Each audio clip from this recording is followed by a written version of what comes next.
ನಮಸ್ಕಾರ ನನ್ನೆಲ್ಲ ವೀಕ್ಷಕ ಬಾಂಧವರೇ.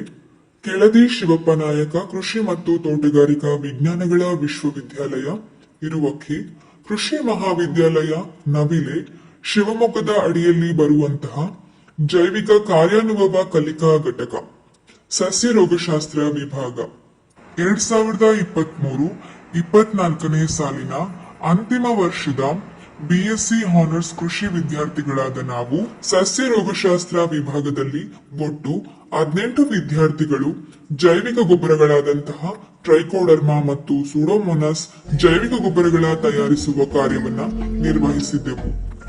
ಮೊದಲಿಗೆ ಟ್ರೈಕೋಡರ್ಮಾ ಜೈವಿಕ ಗೊಬ್ಬರವನ್ನ ತಯಾರಿಸುವ ಸಂಪೂರ್ಣ ಮಾಹಿತಿ ಇಲ್ಲಿದೆ. ಟ್ರೈಕೋಡರ್ಮಾ ಜೈವಿಕ ಗೊಬ್ಬರವನ್ನ ತಯಾರಿಸಲು ಮಾರುಕಟ್ಟೆಯಿಂದ ಆರೋಗ್ಯಕರವಾದಂತಹ ಆಲೂಗಡ್ಡೆಯನ್ನ ತಂದು ಸ್ವಚ್ಛಗೊಳಿಸಿ ಅದರ ಸಿಪ್ಪೆಯನ್ನೆಲ್ಲ ತೆಗೆದು ಸಣ್ಣ ಸಣ್ಣ ತುಂಡುಗಳಾಗಿ ಕತ್ತರಿಸಬೇಕು. ಕತ್ತರಿಸಿದ ಆಲೂಗಡ್ಡೆಯ ತುಂಡುಗಳನ್ನ ಕುಕ್ಕರಿನಲ್ಲಿ ಹಾಕಿ ನೀರನ್ನ ಬೆರೆಸಬೇಕು. ನಂತರ ಸುಮಾರು 45 ನಿಮಿಷಗಳ ಕಾಲ ಆಲೂಗಡ್ಡೆ ಮತ್ತು ನೀರನ್ನ ಚೆನ್ನಾಗಿ ಕುದಿಸಬೇಕು. ಕುದಿಸಿದ ನಂತರ ಆಲೂಗಡ್ಡೆ ಮತ್ತು ನೀರನ್ನು ಸರಿಯಾಗಿ ಮಿಶ್ರಣ ಮಾಡಿ ಮಸ್ಲಿನ್ ಕ್ಲಾತಿನ ಮೂಲಕ ಸೋಸಬೇಕು. ಆ ದ್ರಾವಣಕ್ಕೆ ಡೆಕ್ಸ್ಟ್ರೋಸ್ ಅನ್ನು ಹಾಕಬೇಕು. ಪ್ರತಿ ಲೀಟರಿಗೆ 20 ಗ್ರಾಂನಂತೆ ಡೆಕ್ಸ್ಟ್ರೋಸ್ ಅನ್ನು ಹಾಕಿ ಸರಿಯಾಗಿ ಮಿಶ್ರಣ ಮಾಡಬೇಕು. ಇದನ್ನು ಪಿಡಿಬಿ ಅಂದರೆ ಪೊಟ್ಯಾಟೊ ಡೆಕ್ಸ್ಟ್ರೋಸ್ ಬ್ರಾತ್ ಎಂದು ಕರೆಯುತ್ತಾರೆ. ಪೊಟ್ಯಾಟೊ ಡೆಕ್ಸ್ಟ್ರೋಸ್ ಬ್ರಾತ್ ಮಾಧ್ಯಮವು ತಯಾರಾದ ನಂತರ ಅದನ್ನು ರೌಂಡ್ ಬಾಟಮ್ ಫ್ಲಾಸ್ಕ್ಗೆ ಹಾಕಬೇಕು. ನಂತರ ಫ್ಲಾಸ್ಕ್ಗಳನ್ನ ಕಾಟನ್ ಪ್ಲಗ್ ಮಾಡಿ ಸ್ವಚ್ಛವಾದ ಪೇಪರಿನಿಂದ ಕವರ್ ಮಾಡಬೇಕು.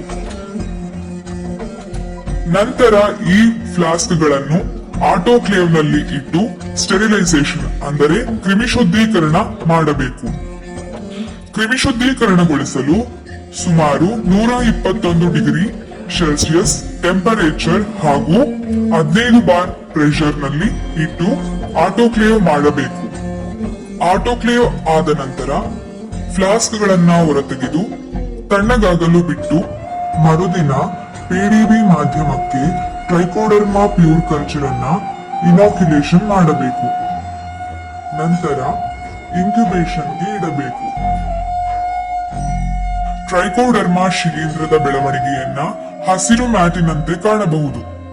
ಈ ರೀತಿಯಾಗಿ ಸಂಪೂರ್ಣವಾಗಿ ಹಸಿರು ಮ್ಯಾಟಿನಿಂದ ಕೂಡಿರುವಂತಹ ಟ್ರೈಕೋಡರ್ಮಾ ಶಿಲೀಂಧ್ರವನ್ನ ಹೊರತೆಗೆದು ಸರಿಯಾಗಿ ಮಿಶ್ರಣ ಮಾಡಿ ಪ್ರತಿ 5 ಲೀಟರ್ ದ್ರಾವಣಕ್ಕೆ 25 ಕೆಜಿ ಟಾಪ್ ಪೌಡರ್ ಅನ್ನ ಮಿಶ್ರಣ ಮಾಡಿ ಚೆನ್ನಾಗಿ ಕಲಿಸಿ ಒಣಗಲು ಬಿಡಬೇಕು.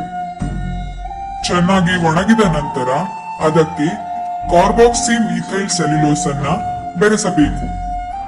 ಈ ರೀತಿಯಾಗಿ ತಯಾರು ಮಾಡಿದಂತಹ ಟ್ರೈಕೋಡರ್ಮಾ ಗೊಬ್ಬರವನ್ನ ಪ್ಯಾಕೆಟುಗಳಿಗೆ ತುಂಬಿ ಲೇಬಲ್ ಮಾಡಬೇಕು. ನಂತರ ಸೂಡೋಮೋನಾಸ್ ಜೈವಿಕ ಗೊಬ್ಬರವನ್ನ ತಯಾರಿಸುವ ಸಂಪೂರ್ಣ ಮಾಹಿತಿ ಇಲ್ಲಿದೆ. ಸೂಡೋಮೋನಾಸ್ ಜೈವಿಕ ಗೊಬ್ಬರವನ್ನ ತಯಾರಿಸಲು ಒಂದು ಬಕೆಟಿನಲ್ಲಿ ಸ್ವಚ್ಛವಾದ ನೀರನ್ನ ಹಾಕಬೇಕು.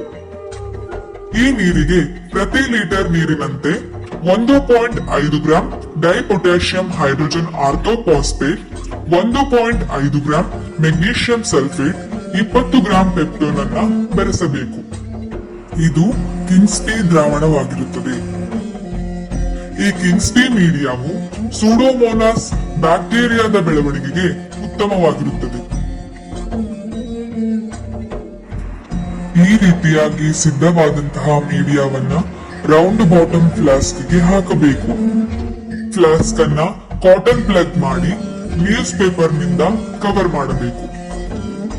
ಈ ಫ್ಲಾಸ್ಕ್ ಗಳನ್ನ ಆಟೋಕ್ಲೇವ್ ನಲ್ಲಿ ಇಡಬೇಕು. ಆಟೋಕ್ಲೇವ್ ಆದ ನಂತರ ಫ್ಲಾಸ್ಕ್ ಗಳನ್ನ ಹೊರತೆಗೆದು ತಣ್ಣಗಾಗಲು ಬಿಡಬೇಕು. ಮರುದಿನ ಇನಾಕ್ಯುಲೇಷನ್ ಅಂದರೆ ಸೂಡೋಮೋನಾಸ್ ಪ್ಯೂರ್ ಕಲ್ಚರ್ ಅನ್ನ ಕಿಂಗ್ಸ್ಬಿ ಮೀಡಿಯಾದಲ್ಲಿ ಹಾಕಬೇಕು. ನಂತರ ಇನ್ಕ್ಯುಬೇಷನ್ಗೆ ಬಿಡಬೇಕು. 2 ರಿಂದ 3 ದಿನಗಳ ನಂತರ ಸೂಡೋಮೋನಾಸ್ ಬ್ಯಾಕ್ಟೀರಿಯಾದ ಬೆಳವಣಿಗೆಯನ್ನ ಕಾಣಬಹುದಾಗಿರುತ್ತದೆ. ಈ ರೀತಿಯಾಗಿ ಚೆನ್ನಾಗಿ ಬೆಳವಣಿಗೆಯಾದಂತಹ ಸೂಡೋಮೋನಾಸ್ ಅನ್ನು ಹೊರತೆಗೆದು ಪ್ರತಿ 5 ಲೀಟರ್ ದ್ರಾವಣಕ್ಕೆ 25 ಕೆಜಿ ಟಾಪ್ ಪೌಡರ್ ಅನ್ನ ಬೆರೆಸಿ ಚೆನ್ನಾಗಿ ಕಲಿಸಬೇಕು. ಈ ರೀತಿಯಾಗಿ ಕಲಿಸಿದ ಗೊಬ್ಬರವನ್ನ 1 ದಿನದ ಮಟ್ಟಿಗೆ ಒಣಗಲು ಬಿಡಬೇಕು. ಒಣಗಿದ ಗೊಬ್ಬರಕ್ಕೆ ಸಿಎಂಸಿ ಯನ್ನು ಹಾಕಬೇಕು.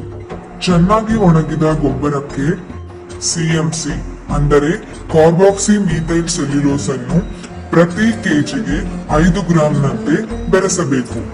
ಈ ರೀತಿಯಾಗಿ ತಯಾರಾದಂತಹ ಸುಡೋಮೋನಾಸ್ ಜೈವಿಕ ಗೊಬ್ಬರವನ್ನ ಪ್ಯಾಕೆಟುಗಳಿಗೆ ತುಂಬಿ ಲೇಬಲ್ ಮಾಡಬೇಕು. ಸಸ್ಯ ರೋಗಶಾಸ್ತ್ರ ವಿಭಾಗ ಜೈವಿಕ ಕಾರ್ಯಾನುಭವ ಕಲಿಕಾ ಘಟಕ ಇದರ ಅಡಿಯಲ್ಲಿ ನಮಗೆ ಉತ್ತಮ ಅನುಭವವನ್ನ ಪಡೆಯಲಿಕ್ಕೆ ಸಹಕರಿಸಿದಂತಹ ಡಾಕ್ಟರ್ ಗಂಗಾಧರ್ ನಾಯಕ್ ಸರ್ ಹಾಗೂ ಹರಿಪ್ರಸಾದ್ ಸರ್ ಇವರಿಗೆ ಧನ್ಯವಾದಗಳನ್ನ ತಿಳಿಸುತ್ತಾ ನಮ್ಮ ಎಲ್ಲಾ ವಿದ್ಯಾರ್ಥಿಗಳ ಪರವಾಗಿ ವೀಕ್ಷಕರಿಗೆ ಧನ್ಯವಾದಗಳನ್ನ ತಿಳಿಸುತ್ತಿದ್ದೇನೆ. ಧನ್ಯವಾದಗಳು.